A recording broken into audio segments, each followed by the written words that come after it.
जिससे डरोगे, जिससे भागोगे, वो तुम्हारा पीछा करेगा, मगर जिससे तुम नमन करोगे वो तुम्हें अपने हाथ से उठा लेगा। दुनिया के किसी भी संस्कृति में नहीं ऐसा सोचा होगा लोगों ने। क्रोध भी परमात्मा है और परमात्मा का ही शक्ति है।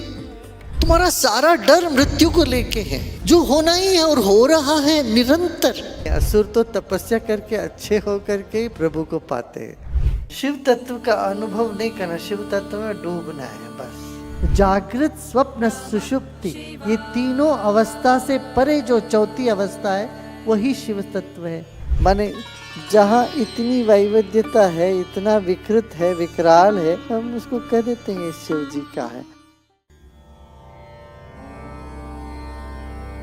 भगवान शब्द को पहले तो समझो। भगवान कौन है? जिसमें भूमि जैसे सहनशीलता हो, पानी जैसे तरलता हो, विनम्रता हो, अग्नि जैसे शुद्धता हो, वायु जैसे सूक्ष्मता हो, और आकाश जैसे सर्वव्यापी, सब जगह व्याप्त हो, खाली हो, तो वो भगवत्ता है। तो अपने भीतर झांक के देखो, तुम्हारे भीतर ये पांचों तत्वों का सारा गुण है। यही तो नमः शिवाय, 5 गुण। तुझ में क्यों नहीं है? तुझ में है। सर्वम शिवमयम जगत बोला है। इस जगत में जो कुछ है वो शिव से ओतप्रोत है, शिव में ही है। जागृत, स्वप्न, सुषुप्ति, ये तीनों अवस्था से परे जो चौथी अवस्था है वही शिव तत्व है। वही कहते ना, शिवम शांतम अद्वैतम चतुर्थम। चौथा है। चौथा क्या है? जागृत, स्वप्न, सुषुप्ति नहीं है, वो चौथा अवस्था है। जहाँ आपको लगता है, ध्यान करते वक्त क्या लगता है आपको? मैं जागा भी नहीं हूँ, सोया भी नहीं हूँ। वो चौथी अवस्था है। वही आत्मा है, वही जानने लायक, वही शिव तत्व है। क्रोध को तुमने कभी देखा कि ये ईश्वर का है? ऐसा सोचा क्या? दुनिया के किसी भी संस्कृति में नहीं ऐसा सोचा होगा लोगों ने। क्रोध भी परमात्मा है और परमात्मा का ही शक्ति है। घड़ी घड़ी क्रोधित होके उठते हम, मगर हम ये नहीं देखते हैं कि ये अनंत संसार में क्रोध भी एक शक्ति है।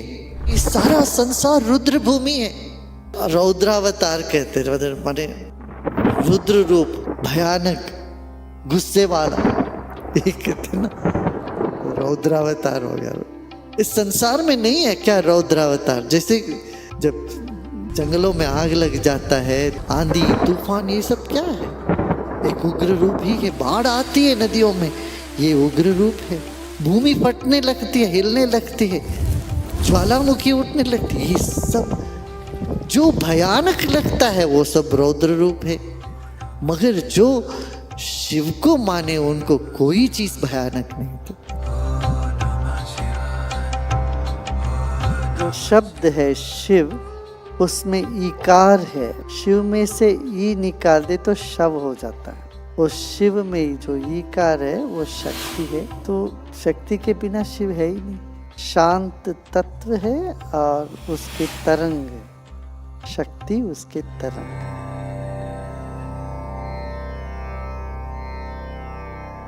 तमोगुण का विध्वंस हुए बिना सतोगुण की सृष्टि नहीं होती। नींव खोदे बिना, नींव रखे बिना, जमीन को खोदे बिना इमारत नहीं खड़ी होती है। शिव पालन करता भी है, संहार करता भी है, सब कुछ है। अरे वो भोले भंडारी तो सुना नहीं है क्या? भोले बाबा है, जैसे भूल जाते हैं पुरानी बातें, सब किसी के प्रति कोई मन में नहीं रखते। तो जो भी आया उसको सब दे दिया, जो मांगा। इसलिए भोलेनाथ बोलते कि नहीं। इसका यही मतलब है, कोई भी वास्तव में बुरा नहीं। अच्छे होते तो वरदान मिलता, वरदान मिलने के बाद कोई बुरे हो जाते। असुर तो तपस्या करके अच्छे हो करके प्रभु को पाते हैं। पाने के बाद, वर मिलने के बाद फिर सिर में चढ़ जाता है तो फिर गिरता है, और वो भी शिव जी करते हैं। यही है फर्क। देखो, शिव तत्व में तो सब कुछ है, ऐसा कुछ नहीं कि है नहीं। अच्छा बुरा ये सब रिलेटिव है। किसी कोई भी चीज़ अच्छी नहीं होती, कोई भी चीज़ बुरी नहीं होती।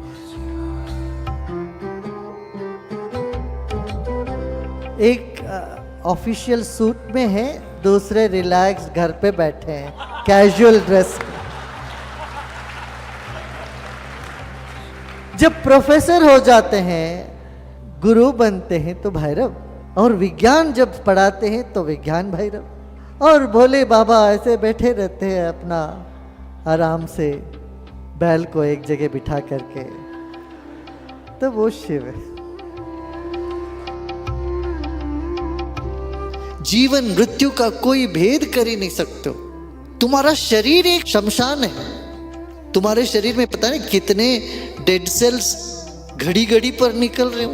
तुम लोग ब्यूटी पार्लर में जाकर बॉडी स्क्रब करने से वो सारे डेड सेल्स निकल जाते हो, संस्कार हो रहा है वहां, दाह संस्कार जो भी है।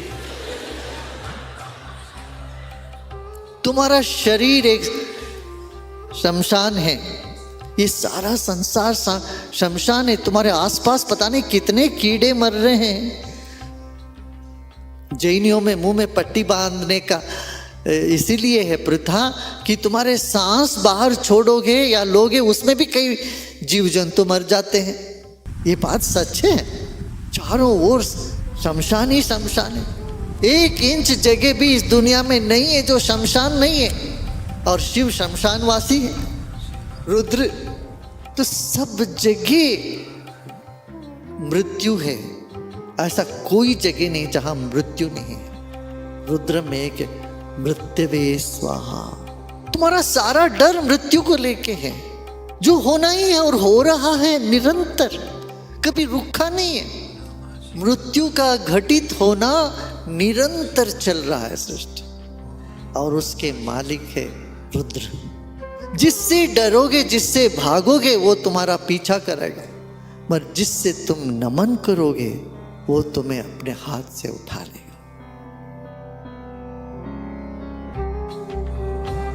देखिए, शिव सब में है, सर्वत्र है, इसलिए जो विकृति है उसको भी शिव कह देते हैं। कहते हैं ना, शिव जी की बारात माने क्या, जिसमें सब कोई है, भूत प्रेत पिशाच, माने जहाँ इतनी वैविध्यता है, इतना विकृत है, विकराल है, हम उसको कह देते हैं शिव जी का है।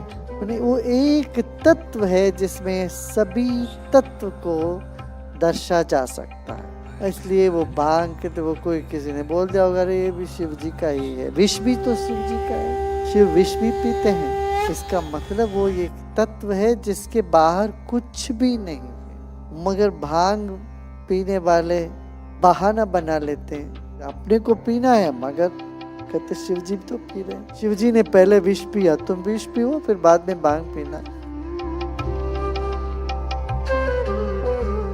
शिव तत्व का अनुभव नहीं करना, शिव तत्व में डूबना है बस। अनुभव करने वाले अलग नहीं होते। खाली जब तुम होते हो तो शिव तत्व होते हैं, तुम होते हो तो शिव तत्व नहीं होता। उस वक्त तुम खाली हो जाओ तो शिव ही शिव है।